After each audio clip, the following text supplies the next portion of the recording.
Game मध्ये जर score बोर्डवर 3-0 असा स्कोर दिसला की आपल्याला सहज वाटतं की ही मॅच तर वन साइडेडच झाली असेल.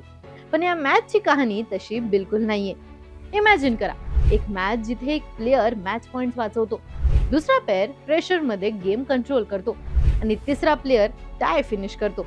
म्हणजे हा फक्त एक सिंपल विजय नव्हता, ही एक प्रॉपर फाईट होती. थॉमस कप 2026 मध्ये डेन्मार्कला हा क्वार्टर फायनल झाला. इंडियन बॅडमिंटन टीम जी 2022 मध्ये चॅम्पियन होती, ती पुन्हा एकदा मेडलसाठी स्ट्रॉंग पोझिशन मध्ये होती. समोर होती चायनीज टायपे, एक डिसिप्लिन्ड आणि एक्सपिरियन्स टीम.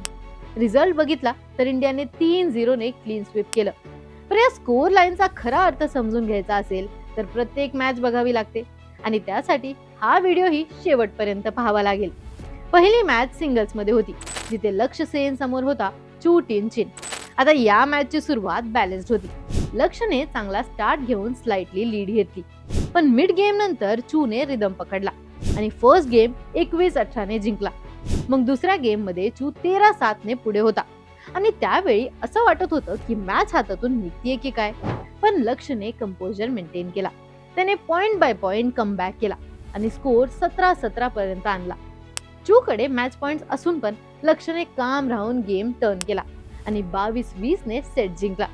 मग झाली डिसायडर मॅच, ज्या मॅच मध्ये लक्ष्यने अर्ली लीड घेऊन कंट्रोल मेंटेन केला आणि मॅच 21-17 ने क्लोज केली. आता हा विजय इंडियासाठी फक्त एक पॉइंट नव्हता, हा कम्प्लीट मोमेंटम शिफ्ट होता. आता दुसरी मॅच डबल्स मध्ये होती, जिथे सात्विक साईराज रंकीरेड्डी आणि चिराग शेट्टी समोर होती चायनीज टायपीची स्ट्रॉंगेस्ट पेअर. फर्स्ट गेम खूप टाईट होता, पण सात्विक चिरागने क्रुशियल मोमेंट्स मध्ये कंट्रोल ठेवून 23-21 ने पहिला सेट जिंकला. दुसऱ्या गेम मध्ये चायनीज टायपे पेअरने कमबॅक केला आणि 21-19 ने गेम आपल्या बाजूला शिफ्ट केला, म्हणून मॅच डिसायडर वर गेली. पण थर्ड गेम मध्ये सात्विक चिराग डुओने कम्प्लीट डॉमिनन्स दाखवला आणि 21-12 ने मॅच फिनिश केली.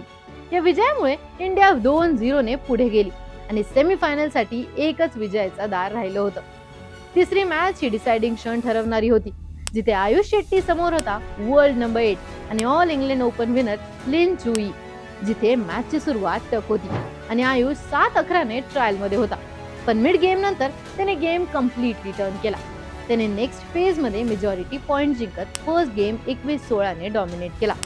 दुसरा गेम टाइट होता, पण आयुषने लीड सोडली नाही आणि 21-17 ने मॅच क्लोज केली.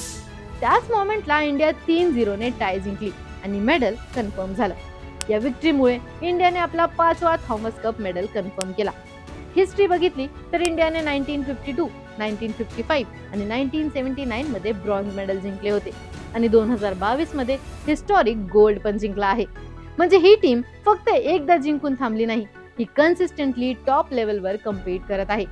पण या रिझल्ट मधून एक क्लिअर पॅटर्न दिसतो. लक्ष्य सेनने मॅच पॉइंट्स वाचवून कमबॅक केला, सात्विक चिराग डुओने डिसायडर मध्ये डॉमिनन्स दाखवला, आयुष शेट्टीने ट्रायलिंग पोझिशन मधून मॅच फिनिश केली. म्हणजे प्रत्येक मॅच मध्ये एकच गोष्ट कॉमन होती, प्रेशर मध्ये स्ट्रॉंग रिस्पॉन्स देणे. आता सेमीफायनल मध्ये इंडिया समोर जपान किंवा फ्रान्स येणार आहे. दोन्ही टीम्स स्ट्रॉंग आहेत आणि चॅलेंज टफ असणार आहे. पण या क्वार्टर फायनल परफॉर्मन्स नंतर इंडिया नक्कीच टायटल डिफेंड करायला आली आहे.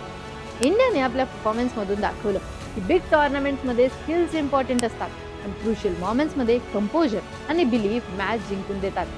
इंडियाने या टाय मध्ये हे परफेक्टली एक्झिक्यूट केलं. पण आता इंडिया या मोमेंटमला कंटिन्यू करून पुन्हा एकदा 2022 थॉमस कप सारखी हिस्ट्री क्रिएट करणार का? तुमचे थॉट्स आम्हाला कमेंट्स मध्ये नक्की कळवा आणि अशाच क्रीडा विषयक ट्रेंडिंग अपडेटसाठी AGC स्पोर्ट्सला सबस्क्राईब करायला विसरू नका.